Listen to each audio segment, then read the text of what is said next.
C'est fort d'1 million de visiteurs en un peu plus d'1 an que le Centre Pompidou-Metz accueille sa 2e grande exposition thématique après chef-d'œuvre.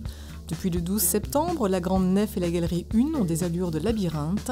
2500 mètres carrés de dédales sur lesquels se déploie une exposition pluridisciplinaire des plus sensitives. Son nom, R.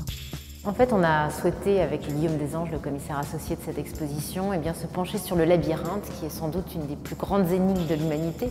C'est un thème très ancien, universel, presque archaïque, et en même temps, ce thème, il est extrêmement riche. Il permet d'ouvrir sur plein de champs différents, sur plein de thématiques, et on avait envie de montrer à travers cette exposition son actualité, sa contemporanéité. Et on est parti dans cette exposition, sur 8 chapitres, 8 petites expositions en soi qui évoquent le labyrinthe sans jamais vraiment le montrer. Donc tout au long du parcours, le visiteur est invité à expérimenter, sentir, penser le labyrinthe, finalement sans jamais le voir de manière directe. Comme une sorte de piège bienveillant finalement dans lequel on guide le visiteur. Peinture, sculpture, vidéo, installation, ce sont quelques 200 œuvres réalisées par 70 artistes du monde entier qui offrent à la contemplation. Et parmi les différentes variations labyrinthiques proposées, impossible de rester indifférent à l'art cinétique. L'art cinétique, c'est un mouvement qui s'est développé dans les années 50-60 et qui s'est beaucoup intéressé à la question du labyrinthe, parce que pour eux, un peu à contre-courant, la question du labyrinthe, c'était non plus celle de l'autorité, mais de l'émancipation.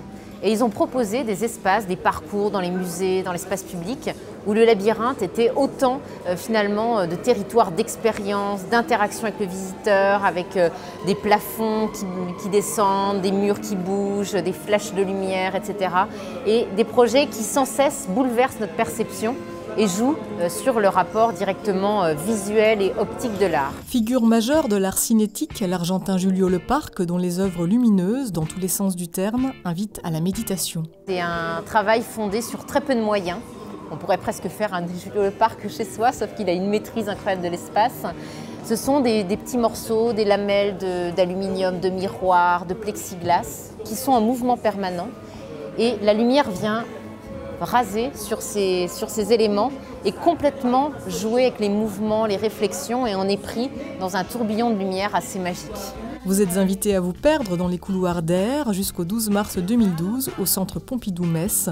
Et pour ceux qui s'interrogeraient encore sur le nom de cette exposition, R, c'est aussi, ça évoque finalement l'errance. L'errance, la perte de soi, la déambulation, et qui est comme une injonction. Est-ce que c'est R, il faut errer? Pour nous, c'est plutôt comme une invitation. Venez errer avec nous.